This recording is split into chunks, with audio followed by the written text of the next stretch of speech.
नमस्कार दोस्तों, Sujeet education and motivation classes में आपका हार्दिक स्वागत है। आशा करते हैं कि आप अपने जीवन में खुश होंगे, मस्त होंगे और अपने जीवन का पूरी तरीके से आनंद ले रहे होंगे। आइए आज जानते हैं कि संज्ञा किसे कहते हैं, संज्ञा कितने प्रकार के होते हैं और उदाहरणों के माध्यम से हम समझेंगे कि कौन कौन से शब्द संज्ञा होते हैं। तो आइए इसकी शुरुआत करते हैं संज्ञा की परिभाषा से। संज्ञा उस विकारी शब्द को कहते हैं जिससे किसी विशेष वस्तु, भाव और जीव के नाम का बोध हो, उसे संज्ञा कहते हैं। अब दूसरे शब्दों में किसी प्राणी, वस्तु, स्थान, गुण या भाव के नाम को संज्ञा कहते हैं। देखिए, जो दिख जाए वो समझिए संज्ञा है। जो दिख जाए वो संज्ञा है और आपके चारों तरफ जो भी दिखता है वो सभी संज्ञा है। हम तो यही मानते हैं। ये पास में जितने भी कुर्सी, टेबल, बेंच, आपके दोस्त राम, श्याम, मोहन, आपके जो भाव हैं रोने के, हंसने के, ये सभी स्वाद, मिठास, ये सभी संज्ञा हैं। तो हम लोग कह सकते हैं किसी व्यक्ति, वस्तु, स्थान या भाव के नाम को संज्ञा कहते हैं। जैसे प्राणियों के नाम। प्राणियों के नाम में मोर, घोड़ा, अनिल, किरण, जवाहरलाल नेहरू इत्यादि। वस्तुओं के नाम अनार, रेडियो, किताब, संदूक इत्यादि। स्थानों के नाम कुतुब मीनार, नगर, भारत, मेरठ, मोतिहारी इत्यादि। भावों के नाम वीरता, बुढ़ापा, मिठास, हंसना, रोना इत्यादि। यहाँ वस्तु शब्द का प्रयोग व्यापक अर्थ में हुआ है, जो केवल वाणी और पदार्थ का वाचक नहीं है। यानी वस्तु कहने का मतलब ये मत लगाइए यहाँ पर कि केवल जो निर्जीव चीज़ें हैं उसी को वस्तु कहेंगे। यहाँ पर जो है सो वाणी और पदार्थ वाचक नहीं है, वरन उनके धर्मों का भी सूचक है। साधारण अर्थ में वस्तु का प्रयोग इस अर्थ में नहीं होता। अतः वस्तु के अंतर्गत प्राणी, पदार्थ और धर्म आते हैं। इन्हीं के आधार पर संज्ञा के भेद किए गए हैं। यानी कि इस बात को समझ लीजिए कि यहाँ पर वस्तु का तात्पर्य केवल निर्जीव वस्तुओं से ही नहीं है। यहाँ वस्तु का तात्पर्य प्राणी, पदार्थ और धर्म भी आते हैं। चलिए आगे चलते हैं।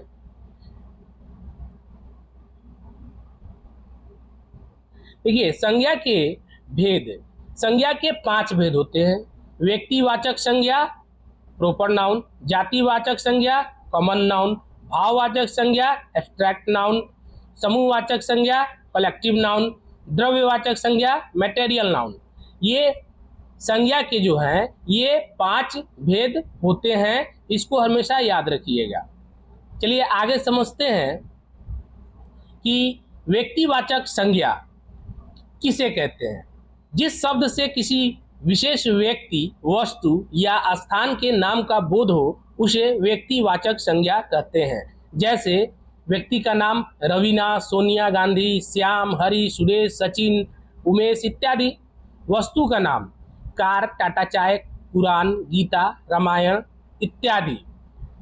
स्थान का नाम ताजमहल, कुतुब मीनार, जयपुर इत्यादि। दिशाओं के नाम उत्तर, दक्षिण, पूरब, पश्चिम इत्यादि। देशों के नाम भारत, जापान, अमेरिका, पाकिस्तान, वर्मा इत्यादि।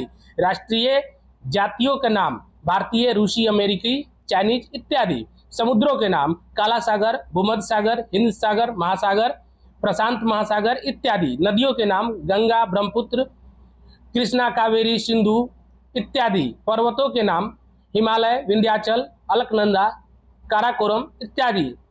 नगरों, चौकों और सड़कों के नाम वाराणसी, गया, चांदनी चौक, हरिशन रोड, अशोक मार्ग, चतौनी चौक इत्यादि। पुस्तकों तथा समाचार पत्रों के नाम रामचरित मानस, ऋग्वेद, धर्म युग, इंडियन नेशन, आर्यावर्त। ऐतिहासिक युद्धों और घटनाओं के नाम पानीपत की पहली लड़ाई, सिपाही विद्रोह, अक्टूबर क्रांति। दिनों, महीनों के नाम मई, अक्टूबर, जून, जुलाई, जनवरी, फरवरी इत्यादि। त्योहारों और उत्सवों के नाम होली, दिवाली, रक्षाबंधन, विजयादशमी। ये सभी नाम जो हैं वो व्यक्तिवाचक संज्ञा के उदाहरण हैं और इससे आप स्पष्ट समझ सकते हैं किसी व्यक्ति, वस्तु या स्थान के नाम का बोध हो तो उसे हम व्यक्तिवाचक संज्ञा कहेंगे। आइए दूसरा जो संज्ञा के प्रकार है जातिवाचक संज्ञा। बच्चा, जानवर, नदी, अध्यापक, बाजार, गली, पहाड़, खिड़की, स्कूटर आदि शब्द एक ही प्रकार, प्राणी, वस्तु और स्थान का बोध करा रहे हैं, इसलिए ये जातिवाचक संज्ञा है। यानी जिस शब्द से हमें जाति भर का बोध हो उस शब्द को हम लोग क्या बोलेंगे? जातिवाचक संज्ञा। इस प्रकार जिस शब्द से किसी जाति के सभी प्राणियों का, पदार्थों का बोध होता है उसे जातिवाचक संज्ञा कहते हैं। जैसे लड़का, लड़का कहने का तात्पर्य है कि सभी लड़कों की बात हो रही है। पशु पक्षियों, यहाँ पे सभी पशु पक्षियों की बात हो रही है। वस्तु, यह वस्तु कहने का तात्पर्य है कि कौन सी वस्तु, सभी वस्तुओं की बातें आ गई। नदी, कौन सी नदी, सभी नदियों की बातें आ गई। मनुष्य, कौन सा मनुष्य, सभी मनुष्यों की बात आ गई। पहाड़, कौन सा पहाड़, सभी पहाड़ों की बात आ गई, इत्यादि। यहाँ पर आप देखिए कि लड़का से राजेश, सतीश, दिनेश आदि सभी लड़कों का बोध होता है। पशु पक्षियों से गाय, घोड़ा, कुत्ता आदि सभी जाति का बोध होता है। वस्तु से मकान, कुर्सी, पुस्तक, कलम आदि का बोध होता है। नदी से गंगा, यमुना, कावेरी, ब्रह्मपुत्र इत्यादि नदियों का बोध होता है। मनुष्य कहने से संसार के मनुष्य जाति का बोध होता है। पहाड़ कहने से संसार के सभी पहाड़ों का बोध होता है। आइए अब जानते हैं भाववाचक संज्ञा। थकान, मिठास, बुढ़ापा, गरीबी, आजादी, हंसी, चढ़ाई, साहस, वीरता आदि शब्द भाव, गुण, अवस्था तथा क्रिया के व्यापार का बोध करा रहे हैं। देखिए कहीं ना कहीं थकान जो है, मिठास है, बुढ़ापा है, गरीबी है, आज़ादी है, हंसी है, ये शब्द कैसे शब्द हैं? इससे एक भाव प्रकट होता है। जैसे थकान, व्यक्ति थका हुआ महसूस कर रहा है। मिठास, कोई व्यक्ति कोई चीज खाता है तो उसको मीठा महसूस हो रहा है। ये क्या है? उसके अंदर के अपने भाव हैं। तो इस तरीके के शब्दों को हम लोग भाववाचक संज्ञा कहेंगे। अब आइए इस प्रकार जिन शब्दों से किसी प्राणी या पदार्थ के गुण, भाव, स्वभाव या अवस्था का बोध होता है उन्हें भाववाचक संज्ञा कहते हैं। जैसे उत्साह, ईमानदारी, बचपन आदि। इन उदाहरणों में उत्साह से मन का भाव, ईमानदारी से गुण का बोध होता है। बचपन जीवन की एक अवस्था या दशा को दर्शाता है। अतः उत्साह, ईमानदारी, बचपन आदि शब्द भाववाचक संज्ञाएं हैं।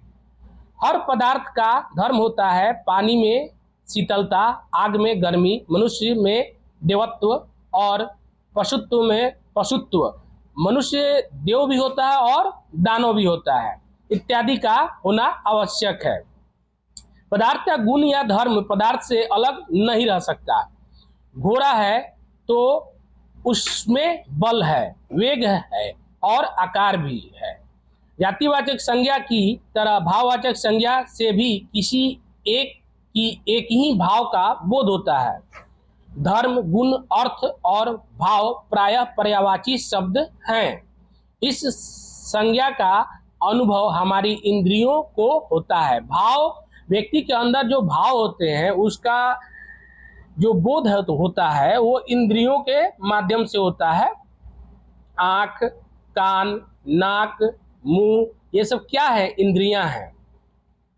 और प्रायः इसका बहुवचन नहीं होता, इसका कोई बहुवचन नहीं होता। चलिए आगे चलते हैं। समूहवाचक संज्ञा।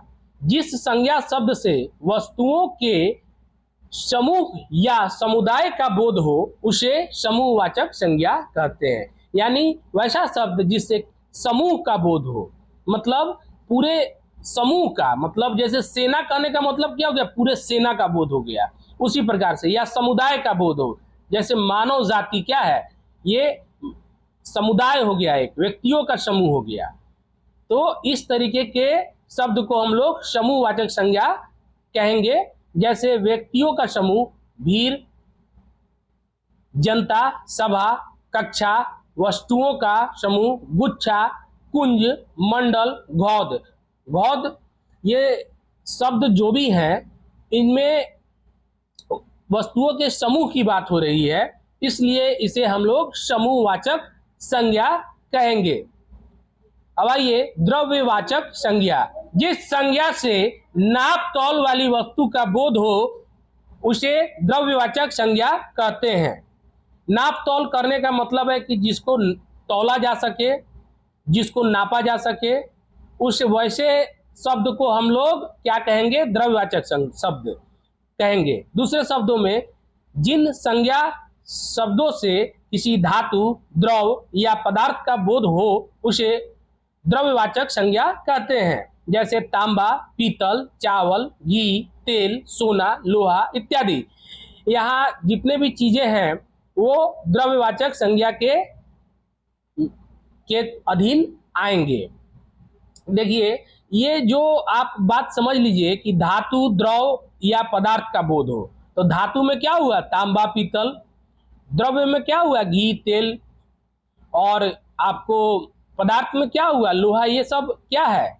सोना। ये सब द्रव भी हैं और पदार्थ भी हो सकते हैं। चावल, घी, ये सब पदार्थ के तहत आए तो ये सब क्या हो गए? द्रव्यवाचक संज्ञा। इस तरीके से आपने आज जाना कि संज्ञा किसे कहते हैं, संज्ञा कितने प्रकार के होते हैं, और संज्ञा के जो 5 प्रकार होते हैं, जातिवाचक संज्ञा, व्यक्तिवाचक संज्ञा, समूहवाचक संज्ञा, द्रव्यवाचक संज्ञा और भाववाचक संज्ञा, इन सभी के बारे में आपने विस्तार पूर्वक जाना, इनके उदाहरण को जाना। इसे आप अच्छे से समझें और हमेशा दिमाग में याद रखें, क्योंकि 6th क्लास से लेकर के 12th क्लास तक या उसके बाद भी आप किसी कंपटीशन की तैयारी करते हैं तो वहाँ भी संज्ञा किसे कहते हैं, संज्ञा कितने प्रकार के होते हैं और संज्ञा के अंतर्गत कौन कौन से शब्द आते हैं, इसे आपको जानना आवश्यक है। कभी भी इसकी आवश्यकता जीवन में पड़ सकती है, तो इसे आप इस ज्ञान को ग्रहण कीजिए। और इसी के साथ हम अपने वाणी को विराम देते हैं। थैंक यू, धन्यवाद।